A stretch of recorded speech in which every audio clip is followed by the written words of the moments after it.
All right, today we are drawing up the blueprint for the ultimate modern med spa. I'm talking IV drips, Botox, body sculpting, the whole shebang, all under one roof. But, this isn't about picking out furniture or paint colors. This is about the legal architecture, the absolute critical framework that's going to decide whether your dream business takes off or just crumbles before it even gets started. I mean, this is the dream, right? A true one-stop shop for aesthetics that keeps your schedule totally packed and your clients coming back for more. It's a brilliant vision, for sure. But here's the thing. The gap between that amazing vision and a legally sound reality, well, that's where a lot of new businesses get into some serious hot water. So let's talk about how we can bridge that gap. And here it is, the core challenge, laid out right in front of us. On one side, you've got a fantastic business plan. I mean, who wouldn't want a one-stop shop that just maximizes revenue? But on the other side, you've got the reality. It's a really complex legal puzzle, where every single service you offer has its own separate rulebook. Getting this right from the very beginning isn't just important, it's everything. So where do we even start with our blueprint? Well, you got to start with the foundation. Before you do literally anything else, you have to answer one fundamental question for every single service you want to offer. Is it medical or is it non-medical? That single decision is going to shape your entire business structure. Now, what's so interesting here is how some of these services are totally black and white, while others, well, they're kind of a tricky shade of gray. IV therapy and injectables like Botox, no question, always medical. But body contouring, that's where it gets fuzzy. It really depends entirely on the technology you're using. A machine that just tones muscle might be non-medical, but a device that actually destroys fat cells, you can bet that's going to be considered a medical device. You have to get this classification right. Okay, so once you've sorted all your services into those medical and non-medical piles, it's time to actually design the business itself. And in most states, a single company just can't legally do it all. You need a very special structure, what we call the two-company blueprint. It's designed for one reason, to keep you compliant. And the reason for this special blueprint comes down to a legal doctrine called the Corporate Practice of Medicine, or CPOM for short. Now, in simple terms, what this means is that a regular business, one owned by a non-doctor, cannot legally practice medicine, and it can't employ a physician to do it for them. This is a massive hurdle for so many entrepreneurs who are trying to get into the med spa space.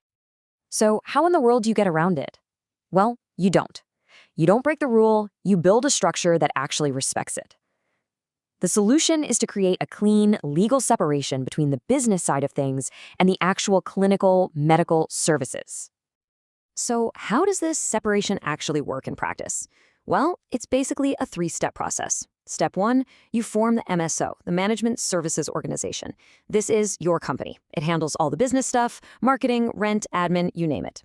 Step two, a licensed physician forms a totally separate company, the PC, or professional corporation. This is the only company that's actually performing medical services. And the final piece, step three, is the legal glue that holds it all together, the MSA, or Management Services Agreement. This is the critical contract that defines the whole relationship and allows your MSO to get paid by the doctor's PC. So, with your two-company structure designed, it is time to assemble your dream team. But listen, this isn't just about finding talented people. It's about navigating a super important legal concept called scope of practice, which really just means knowing exactly who is legally allowed to perform each service and what kind of supervision they need to have. This chart basically gives us the cheat sheet. And you'll notice a pattern here.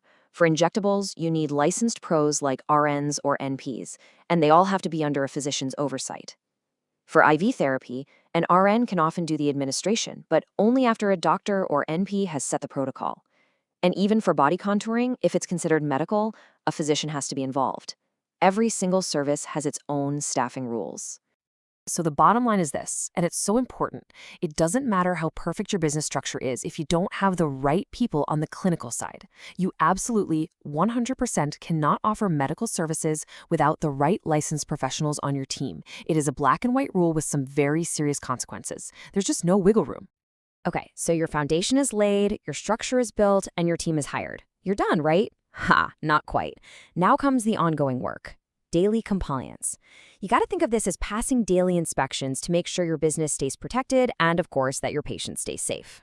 First up is your daily documentation. And this is not just about keeping good records. It's about proving that every single medical decision is being made and supervised by the right person at the right time. As you can see here, this covers everything from approved protocols to signed consent forms. This paper trail is quite literally your legal shield. Next up is all the big picture paperwork. This goes way beyond just the daily patient charts. We're talking about getting the right state and local licenses for both of your companies, making sure every piece of equipment you use is FDA approved, and that all your records are HIPAA compliant. Missing just one of these could get you shut down. And finally, how you market your services is just as regulated as the services themselves. This is an absolute legal minefield. As you can see, you have to be so careful with the language you use, how you show photos, and how you identify your medical staff. Seriously, one wrong move in an Instagram ad could trigger a full-blown investigation from the medical board. So there you have it, the legal blueprint for combining IVs, injectables, and body contouring all in one place. It's a complex build, no doubt about it. It requires a solid foundation, a really precise structure, and a qualified team. So the question I'll leave you with is this: if you're planning a venture like this, are you building it to last?